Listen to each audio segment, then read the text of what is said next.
no matter how tough things get in life, if you just focus on the next step, you will get to the finish line.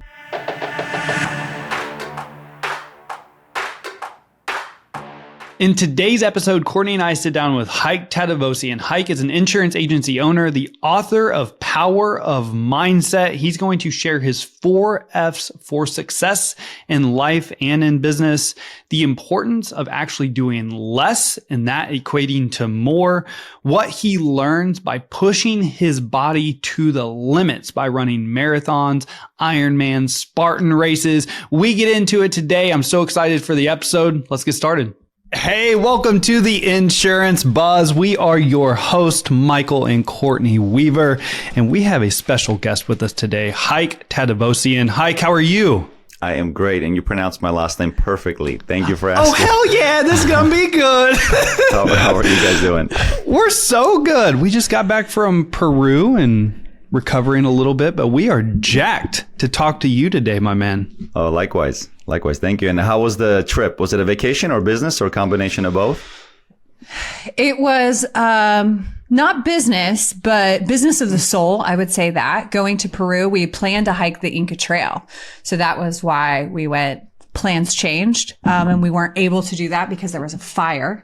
But we pivoted and we enjoyed Peru. So it was fantastic. How we were talking about before, about getting back and humbling yourself and going through a little bit of suffering. We like to do that on trips. Like, we like to challenge ourselves with like physical things. So That's what Peru was. Yeah, I love that. I think in the vacation, there should always be something incorporated that does challenge you. I have some friends just give me a hard time. Like, Hayk, you're training every day. Like, I watch you on Strava. You're on vacation. I'm like, I have to wake up before my family wakes up, and I got 2 kids, 7 and 9-year-old. I have to do an hour worth of work, as in emails, delegation, responding, something that has to do with work related for me to feel productive. And I have to do an hour worth of training. If I do that, I can promise you I feel sharper, better. And sitting and enjoying the latte, during my coffee break feels much better, knowing I also created some space for extra calories so I can indulge myself without that guilt feeling. So you create a standard for yourself, but also you should be okay with the fact that vacation isn't just about rest. I think you should explore, you should suffer a little bit on a daily basis so everything else feels better. Yes, that's so good. I don't know if either of you would agree, but I feel like for me, if I don't build in some resistance in my day-to-day life, I won't be prepared for it. And I think that is a problem that collectively as a society, we haven't built enough resistance in. So when we're met with it, we just want to quit. We just want to throw in the towel and be like, ooh, this feels uncomfortable. Whereas if you build up some resistance, when you meet it, you go, oh, this is just part of the process. When I go a little bit farther, I'll be on the other side. Oh yeah, for sure. I might get a little philosophical on the human suffering. I'm a big believer in intentional training suffering, as in it actually feels more human to do that than to avoid it. Because this comfort thing is we're within a century of comfort, like the chair and being off the fields and not hunting for food. If you think about like, why do we feel better? Like, nobody complains after a workout. As in, like, when you're done, like, nobody's ever in the worst mood after than they are before. Yeah, sometimes you like nag, I can't believe I have to go and do it. And then you get done, you like fired up, right? There's some truth to intentionally doing something that makes you feel uncomfortable. In reality, if you think about it, every good result of anything we have, whether it's physically or relationship, comes after you overcome some kind of a suffering obstacle, right? And I am a true believer, and you do feel more human when you control more of the physical suffering. It is a mental game too, because it helps, business and the other issues we have that we don't really control. They get more easily maintained, and it's almost like you complain less. You're speaking to me today because we just joined the gym. We started a gym membership again after like 18 months of taking off, and we were doing some stuff around the house. I mean, we were still doing our 12-minute HIIT workouts, but to be transparent, I was going through the motions. I was just getting it done. I wasn't pushing myself. I wasn't getting uncomfortable like what you're talking about.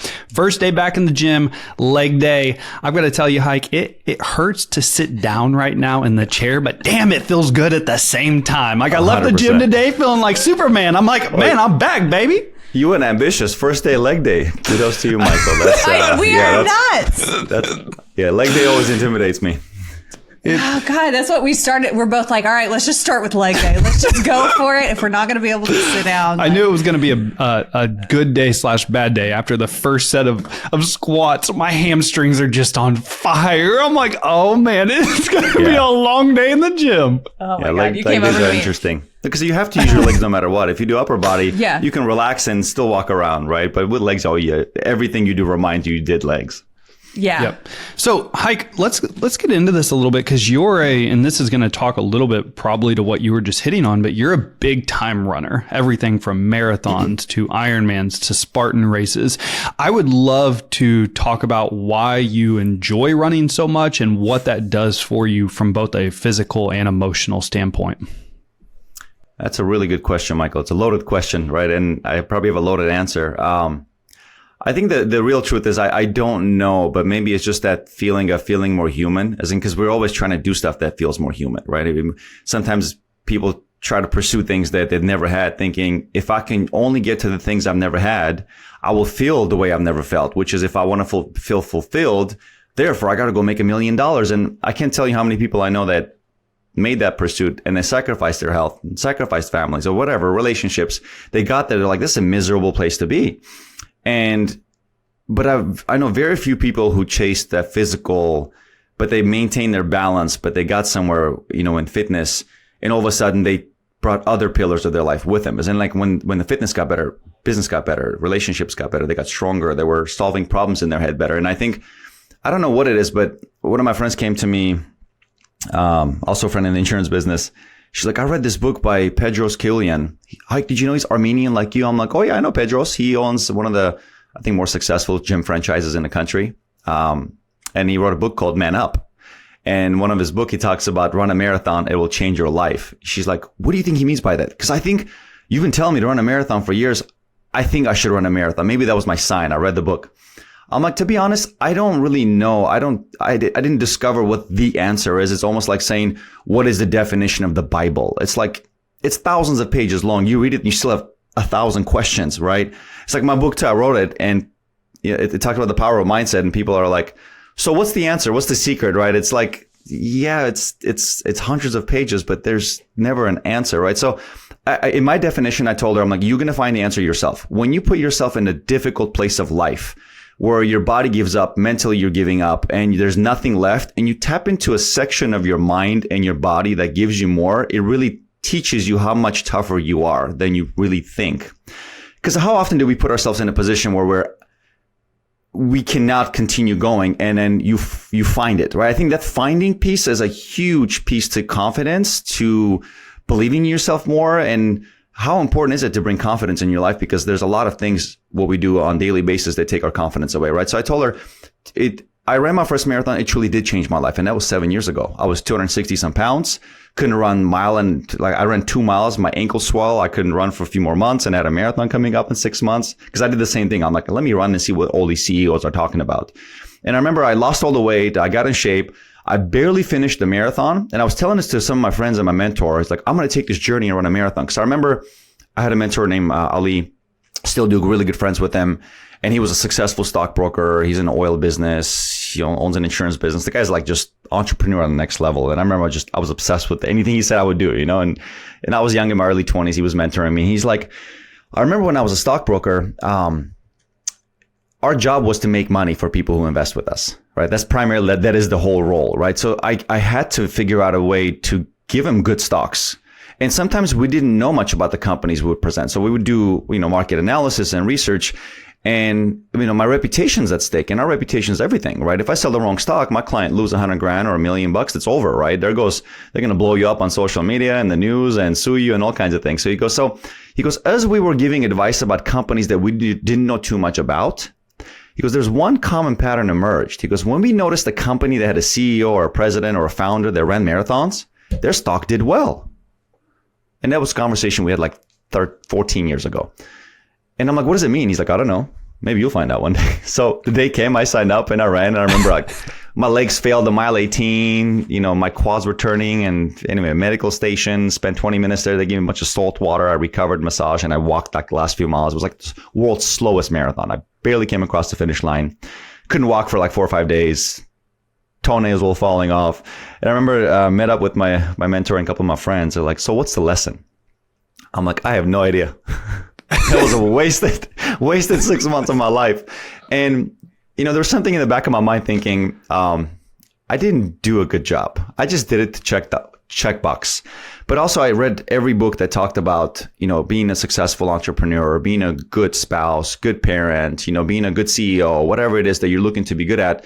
It's less about just checking the box, more about making that part of you, as in, what is the journey? And I wasn't really focusing on the journey. I was just focusing on the destination, which was let me just cross the finish line, 26 miles. So I really got into it. I'm like, you know what? I'm going to do this purposefully. Hired a coach, started training more intentionally, got on a diet, lost more weight. And it's funny, a guy who couldn't run a 6-hour marathon, it was like 5 hours and some change. I ran it in 3 hours and 4 minutes and 32 seconds, which qualified me for Boston Marathon by 28 seconds, which a 210-pound guy to keep a sub 7-minute pace for a marathon, I never thought I would do it. But in reality, it gave me this confidence back saying, why not? And be careful. And when you intentionally do it, right? And I started intentionally running, intentional workouts. I started bringing those workouts to the office, sharing with my team. That's not my success. I flew my managers out to Boston with me. It was the world's most expensive Boston Marathon medal because I paid for their hotels. It was $20,000 Boston Marathon medal, you know? So my parents were like, you're crazy. Why? I'm like, but you know, my team just told me that was the greatest experience they've ever had. Even though my legs failed at the Boston Marathon, nutrition went south, knee injury came back. I limped 16 miles of it. It was one of the most painful things ever, but I got to run past 1 million people screaming, cheering, probably the most loudest thing I've ever done in my life. Imagine 26 miles of people yelling so loud I couldn't hear my own music in my headphones. Anyway, I got back. I remember my lesson to my team was, hey guys, you know, my 11 legs failed. I limped the other 15, 16 miles to the finish line. But I can tell you this, my takeaway was no matter how tough things get in life, if you just focus on the next step, you will get to the finish line. As in, what was my lesson when I was sharing with my friend? Like, why is running a marathon important?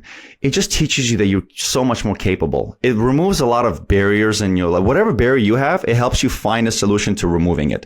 And ever since I started getting into endurance races, then I started doing other endurance races.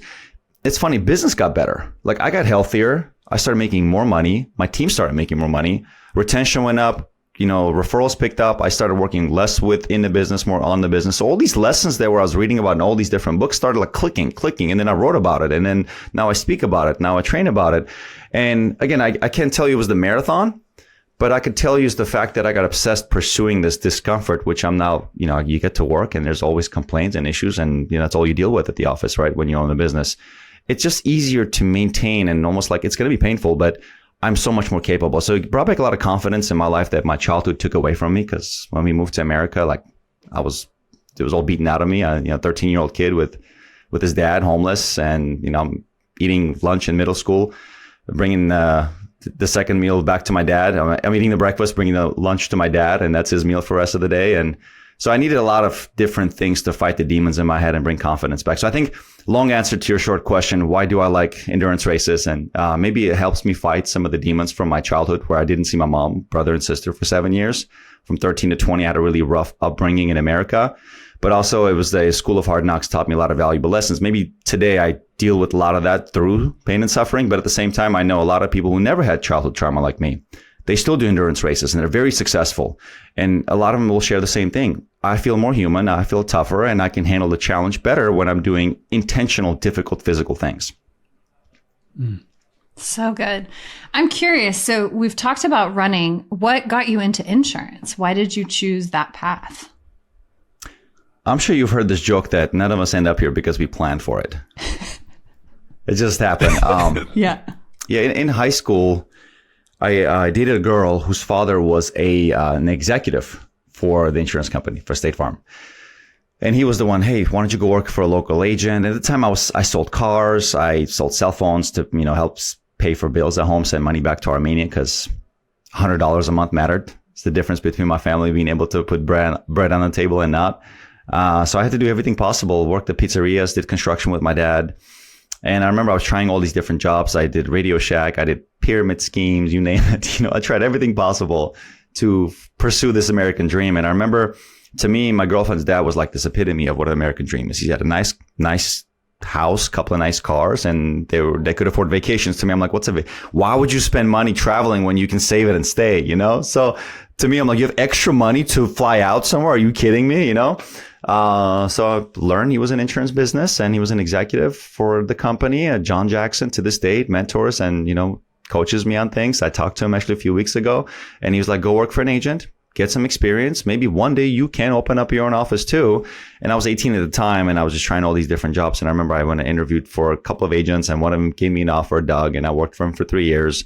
And I'm 21 years old and I go up to the recruiters. I'm like, okay, I think I'm ready. They're like, I don't think we've ever hired anybody at 21. Maybe you need a couple more years. I'm like, I was told 3 years. It's my third year. Come on. So I interviewed. They liked me, went to the internship, and haven't turned back since. It's been 13 years, and it's been one of the most rewarding things I've ever done in my life. That's incredible. So I want to talk about your book a little bit. So there's the 4 factors of true success to gain happiness. But I want to hear, they talk about focus, SMART goals, attracting the right people, and facing your fear. What do you think the most common ones are for insurance agents and producers, and what advice would you give them? You know, the 4F factors that I talk about in the book, it's pretty much the theme of the book. Actually, my mentor was like, you should change the title from the power of mindset to the power of balance. Because I talk about the balance between family, fitness, finance, and friendship. And I think there's a huge misconception in business. What a lot of leaders think, if I want the business to do better, I have to do more. So if we're selling 1,000 units or whatever per year, in our case, it's policies, for me to be able to sell 2,000, I've got to be able to have twice the appointments. False. One of the worst ways to run a business is, if you want things done right, do it yourself. No. If you want things done right, find somebody you can delegate at 70%, let them mess up 30, but now you have job security for yourself to coach on the 30 and make him better than you, right? As soon as I realized if somebody was only 70% as good as me, I had to delegate, right? So, and one of my misconceptions was work hard, you know, like all the books I read, Come to America, Grind, you know, the movie, The Pursuit of Happiness, like you name it, like that was my life for a while.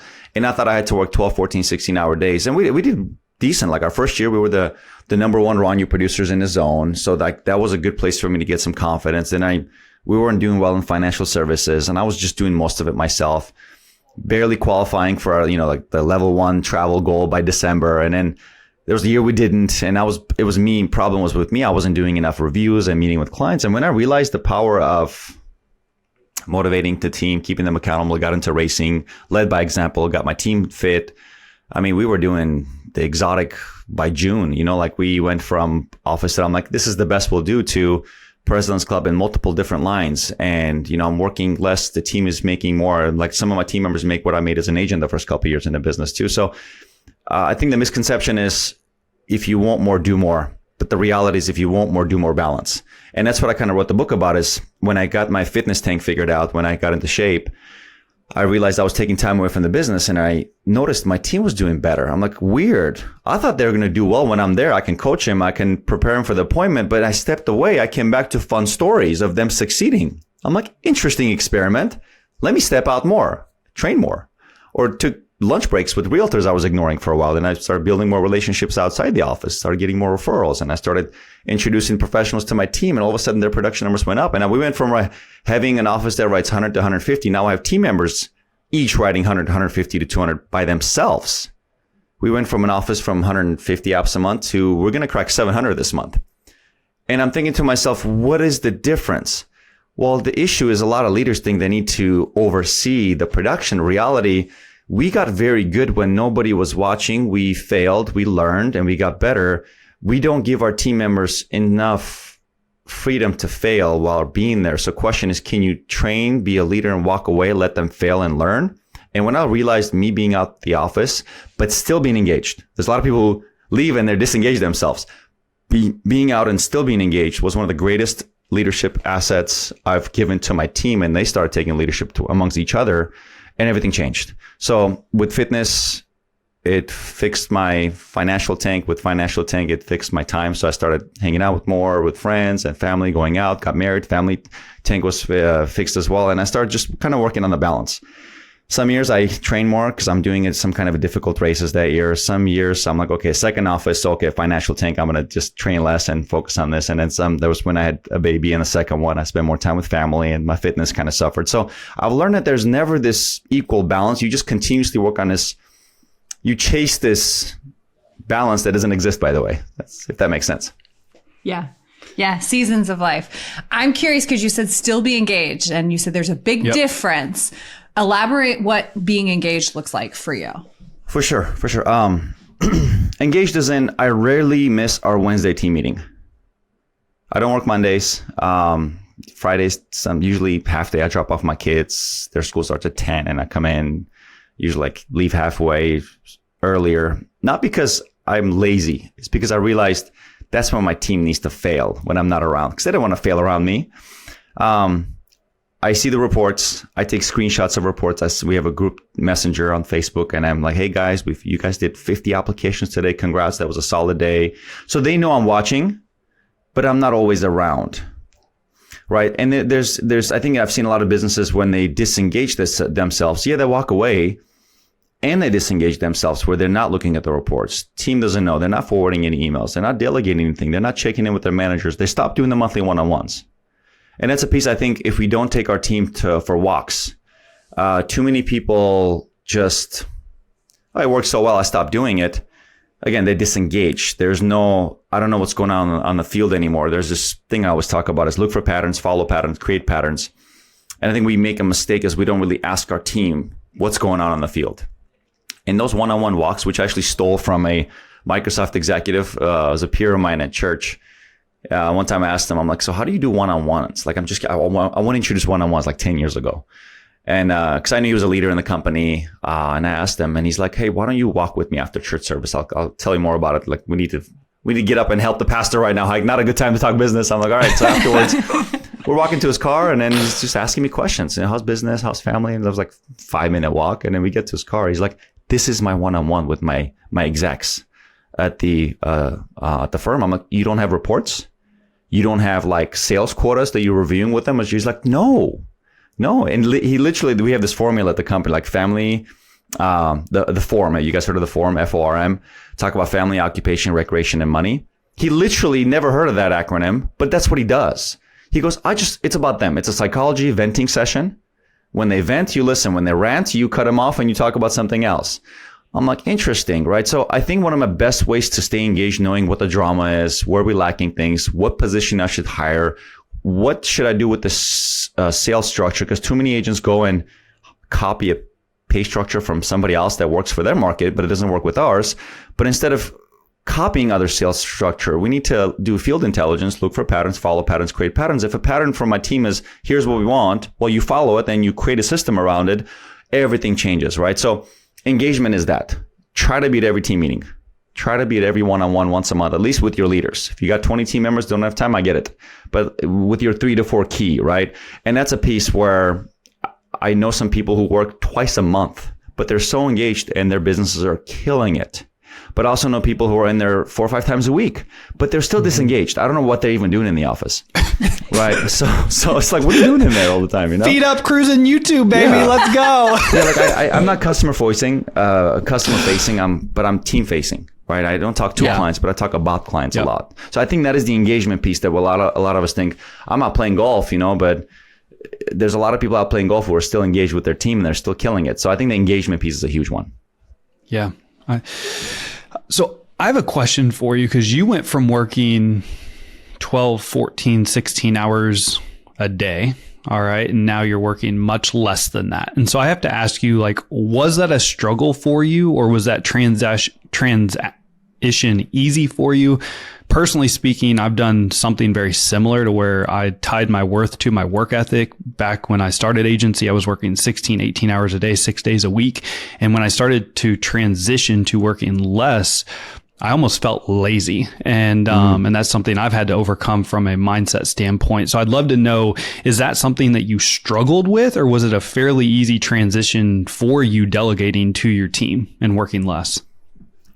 That's actually a really good question, Michael. I don't think I I've never been that smart enough person to always make things easy. Like I've always had to do it the hard way. Like I have to, the Einstein had this really good saying, and I love the saying. It says, smart people learn from their mistakes.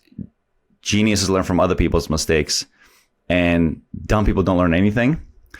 Not a genius. I have to make the mistake to learn. And that was a very hard one for me. I thought if I'm not the hardest worker, I cannot be the most successful. Therefore, if I want to do better than John Smith down the street, I got to overwork him. I got to do more appointments than him. I have to take more rejections than him. I have to make more cold calls than him. Oh, I want to be able to do a 3-hour marathon. Oh, I got to train double.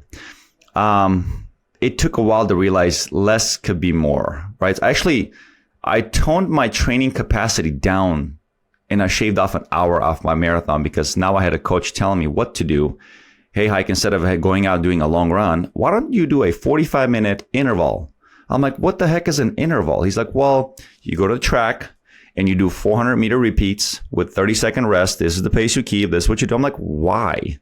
I'm never going to get my heart rate up that high during a marathon. I just got to keep it at like 165. Why would I get it to 200 on training? It makes no sense. That's what sprinters do. He goes, I've trained some world level athletes. Like, just follow my direction. So I think mentorship is a piece. I'm like, sure. So I would show up on Tuesdays and I'd repeat these workouts, which is like I'm doing sprints pretty much. And within a year, I crossed the finish line at the Boston Marathon. I'm like, interesting. So more isn't more. Less was more. I was training like 2-3 hours less than what I'm used to. And then within the business, same thing. I think having some good mentors was a big one for me because I noticed every single person I admired wasn't putting in the hours I was putting in. Every person I looked up to wasn't grinding as much as I was grinding. So I'm like, okay, so I don't have to do more. So he's driving the 911 and he's got the house that's like on the water and he's drinking latte on Tuesday at 1:00 and I'm here making calls, So what is the difference? And I realized how good they were at empowering and coaching and mentoring and stepping and trusting their team. No micromanaging. They have a good system. They have a good meetings were happening all the time. So I started like kind of reading more about people like that, getting myself around people that made me feel almost stupid, as in like, you're broke, you have a broke man mentality, Hayk. And it's very easy for us to surround ourselves with people that we feel good around, right? The confirmation bias. You're the most successful person in your circle. It's the worst circle you can build yourself. And I started getting around people that are like, man, I feel poor. I feel dumb. I'm not doing enough. I should run Boston. Because I remember when I was just I'm running marathons, and then I have people like, have you tried Boston? I'm like, no. Oh yeah, that's the next level. And I started hanging out with them like, man, wow, I got to do more, So when I realized doing more wasn't the answer, it was doing it differently. And a lot of people that do get on like world level at anything, they were doing it differently. I'm like, so what is different? And that transition, Michael, was very hard on me. As in like, ooh, they messed up that appointment. I could have done it better. Oh man, they're leaving at 5:30. They were supposed to get up at 5. I would have stayed till 7. But now I was giving him things, and I was giving the relationships I built with the lawyers, the real estate attorneys. I was giving them to my managers, just what my mentors were telling me. And I realized, yeah, we took a 6-month step back, but everything doubled, tripled, quadrupled, and whatever the next math number is that I don't know. But learning to trust people and empower them was a big piece for me. I did feel lazier, but at the same time, I had more time to do other things. And I went back to my pillars, more date nights with my wife, more time training, committing to a different sport. And that's what got me into triathlons, because I'm like, I have all this time in my hands. My team took over all the production. What can I do? Train more. I spend more time with the kids. And the more I did that, the more I engaged I was with the team. And now I'm liking what I do. Because I remember some days I'm like, I don't want to go to the office. I don't like some of my team members. Well, they got empowered. The office environment got better. So now I look forward to coming in. And the power of the business owner walking into the environment that they look forward to walking in, that's the difference between 7 and 6 figures. Yep. Amen. Long answer. No. I love that. Yeah, I love this answer. And so I want to ask you a question that we always get asked, because we preach the same thing you're preaching right now, like delegate as much as possible, empower your people. If you went back to starting day one in your insurance agency, do you think you could do it from day one, or do you think you would have to work the 14, 16, 18-hour days for a couple of years? I love that question. I thought that's what I had to do when we opened up a second office. It took us, like 7 years to qualify for anything above level 1 in our main office. So I'm like, oh, okay, we're on another 10-year journey, Like year 1, we did chairman circle. Year 2, level 3 chairman circle at the second office, and then exotic plus, and then exotic and then legacy. So it's almost like, you know, that saying, first you work for your reputation, then reputation works for you. That saying was shared to me by my wife's grandpa, who was visiting us from Ukraine. He's a dean at a university. Hasn't read a single business book, but he's led a university. Smart guy. And he shared it. I'm like, well, that's a good saying. First you work for your reputation, then the reputation works for you. We had a long talk about that saying. And I'm like, I remember I got into the second business. It was simpler. It was easier. I worried less about the paycheck. I worried less about developing people because I've done it. I worried less about figuring out a system because I figured it out. I worried less about leadership because I knew what to delegate and when to delegate and how to overcome the objection my team threw at me. So I walked in there with, I don't have to make 10 mistakes. I got one solution to that scenario. So I walked in with a lot of solutions. And I mean, our second office, just to put numbers in perspective, we began with like a $1.6 million book of business. 2 years later, it was $4 million. Within 2 years. We didn't see that kind of growth for like 5-6 years in a legacy. So I think often we tend to judge success based on this linear chart of our life. Here's how I've done it. Here's how it's going to be. But life does not work that way. It's more of a backwards forward, 2 steps back, 1 step forward, 1 step back, 6 steps forward. It's all over the place. But I think we just have to have a lot of confidence and faith that just do it sometimes. But we underestimate how much our experience means. I also learned that from going from 1 kid to 2 kids. Yeah, 1 is 1, 2 is 4. 3 is 9 from what I hear. But I think we also don't make the same mistakes. Like we don't overanalyze why the pacifier fell. We don't lose sleep because the child is sick. We know they're going to recover, right? The kid falls and we let them get up instead of running. And, like, what do we do to prevent this from happening again? So I think that we become a lot more confident with our experience. But yeah, it's moving forward is different. And I have to be okay with the fact knowing that my experience is a lot more valued than what I had given myself credit for over the years. And that's a piece about confidence, right? That I talked about fitness too. Just do stuff that makes you feel confident that you do know what you're doing. So you talked about coaching and mentorship, and it's a huge part of how you've accelerated. I'm curious, with 2 offices, what's the thing that you're like, I will never miss training or coaching or mentoring on this one thing with these people? I struggled for 12 years on what do I teach them? What do I coach them? Which actually, the reason why I started writing my book wasn't because I wanted to write a book, to be honest. Courtney, I was struggling because I was always a mindset guy. And I realized I teach somebody a system and they don't have the right mind capacity. System's irrelevant, useless, who cares, right? Pay structure, nobody even cared about the pay structure. And then I'm like, okay, so I have a pay structure, a system. Like, let me just focus on mindset. And I started focusing on mindset, as in staying positive. What does discipline mean? Showing up early, wake up early, count your blessings. A system around keeping my team members mentally strong. The one-on-ones, the team meetings. Every morning we have a huddle, positive message, systematizing mindset. And all of a sudden I'm noticing our production's going up. And then I improved the system a little bit. And I realized, I think system is like 25% of it, but the other 75% is the mindset in the business. So where am I going with this? I started writing things down. I'm like, okay, I had this 1 hour talk about balance with this team member.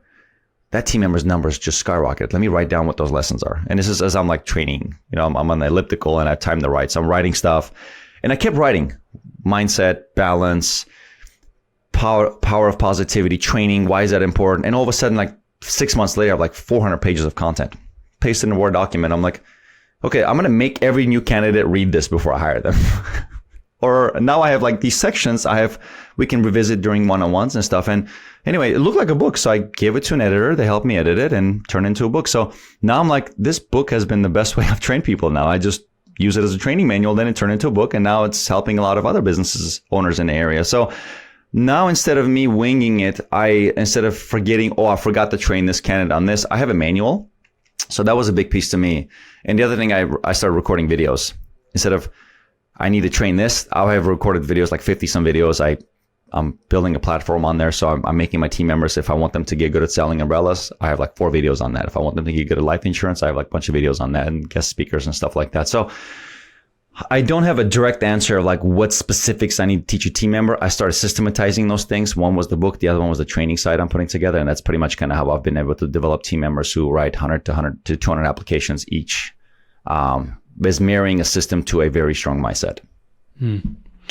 Mindset is everything. And I love what you just said with also the processes, because so many times, and I remember this as an early on business owner, I was so trying to prioritize, we got to get everything down on paper. All right. And it's great to have processes on paper, but to go to that next level and have it videoed as well, to where when you hire a brand new person, you plug them in, they read it, they can watch it, they can follow along.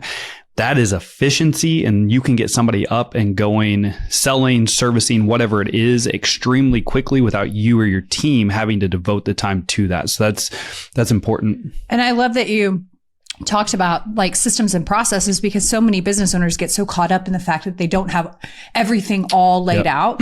And you have to remember that processes don't sell policies, people do. So if you really pour into your people and simultaneously start, how do I process this? Like, how do I systematize this? Which is exactly what you said.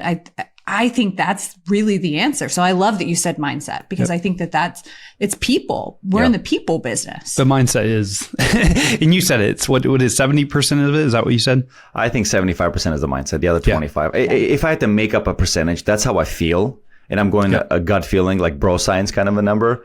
But again, when I've spent most of my time mindset coaching and a little bit of the time system coaching, I've noticed it maximized results. But I've spent most of my time system coaching and less mindset coaching. It hasn't maximized results. And this is coming from an office where team members produce 100 apps on the third month of hiring. And I'm like, what did I do right with the person who killed it their third month? I'm like, I made them read the book and I had them watch every video, and I've spent some time talking about their personal issues. Right. So, no, I agree. I think every time I talk to a business owner, I'm very blessed to go from homeless to place in my life. I get to tell 6 and 7 figure business owners what to do for a living now. Like, I get to give them advice. I'm like, well, I've asked for every single one of my problems in life, so I have no room to complain. But the fact that I get to like field test it with my team and see what works and what does not, it makes me feel good about knowing it's mindset. We're too focused on thinking we're in a systematized business, but we're in people's business. And people are very emotional. They're inconsistent, and we need leaders to bring them back to Jesus. Like, hey, look, just get positive, pick up the phone call, find the opportunity. And that's a mindset to find the opportunity. It's a system about finding it, right? So, and every time I talk to a business owner, as soon as they start talking systems, I'm like, I know what the problem is. I know why your numbers are low. What are you doing to empower? What are you doing to create a culture where team members are getting job offers that are going to pay higher and they don't go? So where's there's something special about Michael and Courtney's business that I couldn't leave. Right. And that's a cultural piece that no system can fix, but the mindset does. Yep. And you hit on this a little bit, but everybody has personal demons. Everybody has those personal issues that are holding you back from being the business owner, the leader, the parent, the spouse that you can be. And once you get that figured out, the rest is pretty magical. So, Hayk, if somebody wanted to work with you, follow you, connect with you, buy your book, all right? Buy your book, The Power of Mindset. How are they gonna do that? The book is on Amazon. We just released the audiobook, and it's not my voice. Some of my friends are pissed. Why didn't you record on your own voice? I'm like, I don't have time. I just paid somebody to do it. So we just got the audiobook on Amazon too, just Hayk Tadevosyan of The Power of Mindset. And I tell everybody who's local, I'm like, dude, just stop by the office. I have like 1,000 copies just sitting right here on the bookshelf. I'll give you as many as you need and I'll sign it for you. I wrote it to make a difference, not to make money. And naturally, when you do make a difference, you do make money. So it's always nice to have an extra income to be able to give free copies out to everyone. I'm on social media, just Hayk_ The Power of Mindset. I post races and stuff with family and stuff with business all the time. So it's not like a quite business page, but I'm also on Facebook, just Hayk Tadevosyan. It's funny. I post all 4: family, fitness, finance, and friendship. Like, I don't even think I think that's just figured out a rhythm for my life. I don't keep it business only posts or personal only, but I do it. I kind of make it all. It's probably not the right way to do it, but that's the way I do it. It's the way that works. That's the only way that matters. That's right. Well, Hayk, thank you so much for your time today. We appreciate you. And for all of those of you that are listening, thank you so much for your time. Thank you so much for your support. As always, time is the most valuable and important asset that we all have. We appreciate you spending time with us today. Go out and make it great.